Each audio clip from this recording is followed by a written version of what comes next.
Sekarang karma lah. Selama ini kan partaiku suka berkhianat juga, ya kan, nggak berkomitmen. Ya udah, sekarang kau rasakan gimana rasanya punya teman nggak berkomitmen. Yang agak susah ketika dia memasang target menawarkan ketua umumnya menjadi calon wakil presiden, ini akan agak susah. Lagi ketum gagal yang bernama AHY. AHY ini adalah anaknya si Pepa. Udah galau ya.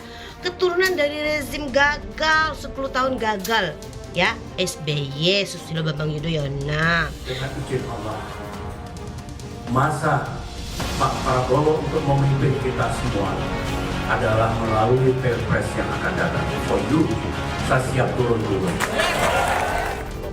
Kan ini yang sebenarnya yang ditunggu oleh publik, model turun gunung seperti apa yang sebenarnya ingin disampaikan. Iya. Ada yang lagi baper, ada yang lagi sakit hati, ditinggal sama kawan kesayangannya, lagi sayang-sayangnya, tiba-tiba si kawan meninggalkan dirinya. Ketakutan itu apa? Ketakutan untuk tidak diterima atau misalnya bergabung dengan koalisi sebelah tetapi menimbulkan emosional yang kurang bagus gitu ya. Gimana mau jadi presiden atau wakil presiden? Jadi ketum partai aja gagal. Kalau misalnya pidato masih baca teks, masih ngapalin.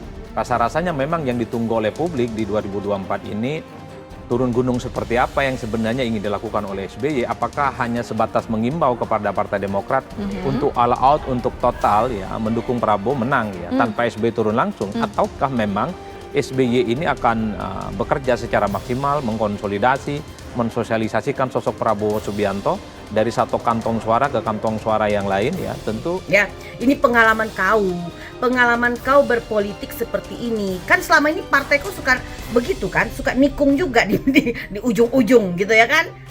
Gimana mau jadi wakil presiden? AHY, ketum gagal, masih anak piye-piye.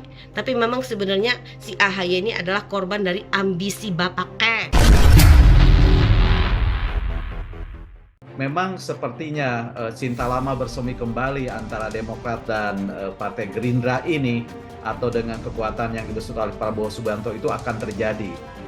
Saya yakini dengan izin Allah, masa Pak Prabowo untuk memimpin kita semua adalah melalui Pilpres yang akan datang. For you, saya siap turun gunung. Ini yang namanya karma, ya nggak? Udahlah santai, lihat dong Nyai aja kalau putus dari pacarnya Nyai santai-santai aja, bahagia Nyai. Itu dia korban ambisi politik bapaknya. Karena bapaknya ini ketakutan nyelamatin kekayaannya nih. Mau disimpan kemana kalau sampai dinastinya ini habis? Tunjukkan kau itu kau kan ketum. Masa ketum cengeng? Tadi masalah cawapres bagi kami sudah selesai, ya sudah selesai. Kami mau ke teman-teman PDIP kah kemarin misalnya, lalu sekarang misalnya katakanlah ke Gerindra, kemanapun kami melabuh dan kami. Perjalanan politik AHY itu ketentuannya di 2024. Karena sebentar lagi Demokrat itu makin tenggelam dan selesai. The end. Ya. Demokrat versi AHY akan the end, alias tamat.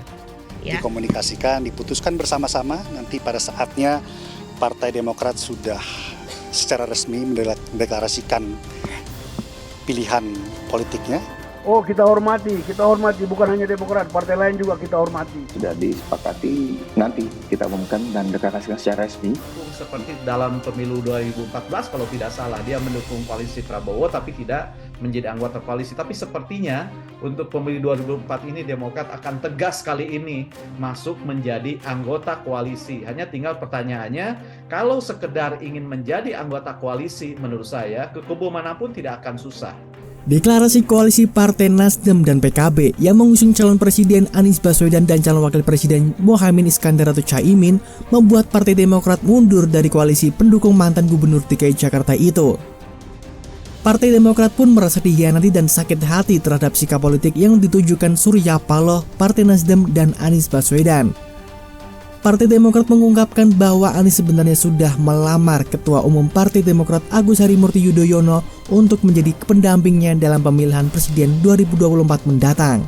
Lamaran itu disampaikan lewat sebuah surat yang ditulis tangan dan ditandatangani langsung oleh Anies. nama AHY yang sejak awal memang diajukan oleh Partai Demokrat menjadi kandidat kuat cawapres pendamping Anies.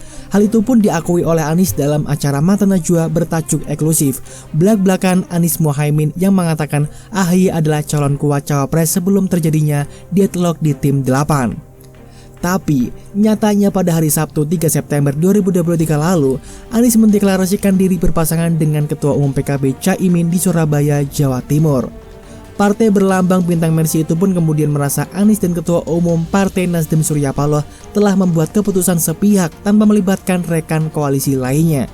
Bahkan, Ketua Majelis Tinggi Partai Demokrat Susilo Bambang Yudhoyono dalam keterangan persnya menyebut jika Anies tidak jujur dan tidak amanah. Ini kiranya cukup menggambarkan bagaimana kecewanya Partai Demokrat. Kini, Partai Demokrat belum menentukan kemana arah dukungan dan mitra koalisi baru mereka dalam menghadapi Pilpres 2024. Jika menjelang waktu pendaftaran Capres-Cawapresnya Partai Demokrat tidak kunjung menemukan rekan koalisi, Partai Demokrat tak bisa mengusung AHY sebagai cawapres. Bukan hanya itu, tapi juga 3 kali berturut-turut atau hat-trick, mereka tidak mengikut sertakan kader dalam kontestasi Pilpres setelah 2014 dan 2019 tak berkoalisi dengan siapapun dan tidak ada nama capres atau cawapres dari Partai Demokrat. Seandainya skenario ini terjadi, maka hal itu adalah sebuah ironi bagi partai politik sebesar Partai Demokrat. Lantas, bagaimana skenario jika Partai Demokrat benar-benar hat-trick tidak ikut Pilpres? Sebuah ironi? Kejadian yang terjadi di antara Partai Demokrat dan Anies dalam dinamika Pilpres kali ini kiranya merupakan perlakuan cukup memalukan bagi parpol seperti Partai Demokrat yang seolah tidak dianggap penting kontribusi dan suaranya. Ditambah lagi adanya kemungkinan 3 kali berturut-turut mereka tidak ikut Pilpres jika tidak segera menentukan arah koalisi dan dukungan menghadapi Pilpres 2024. David Lacy dalam tulisannya yang berjudul The Role of Humiliation in Collective Political Violence menjelaskan jika perlakuan dipermalukan atau humiliation dapat merusak aspek psikologis yang berupa hilangnya kepercayaan diri, harga diri atau self-esteem dan sebagainya. Faktor-faktor itu nyatanya sangat penting bagi kebutuhan psikologis siapapun, tak terkecuali juga bagi aktor politik. Seperti yang disebutkan sebelumnya, deklarasi Anies dan Caimin sebagai pasangan Capres-Cawapres untuk Pilpres 2024 adalah kejadian yang cukup memalukan bagi Partai Demokrat. Hal itu dikarenakan Partai Demokrat adalah salah satu parpol yang sejak awal mendukung Anies menjadi Capres. Bahkan, sampai beberapa hari sebelum deadline yang disepakati Parpol Koalisi Perubahan untuk Persatuan atau KPP, tanggal 3 September untuk mendeklarasikan pasangan Capres-Cawapres, nama AHY masih menjadi kandidat kuat pendamping Anies. Namun pada akhirnya, Partai Demokrat ditikung oleh PKB yang berhasil mencalonkan sang Ketua Umum Caimin menjadi cawapres Anies. Padahal saat itu, PKB merupakan parpol yang baru bergabung dan mendukung Anies sebagai capres. Selain itu, kembali Partai Demokrat adalah salah satu parpol yang cukup besar dan berpengaruh di Indonesia. Partai Demokrat pernah menjadi partai penguasa selama 10 tahun. Dengan kejadian ini, semua kontribusi dan pengaruh Partai Demokrat seolah tidak dianggap penting dalam mendukung Anies sebagai capres selama ini.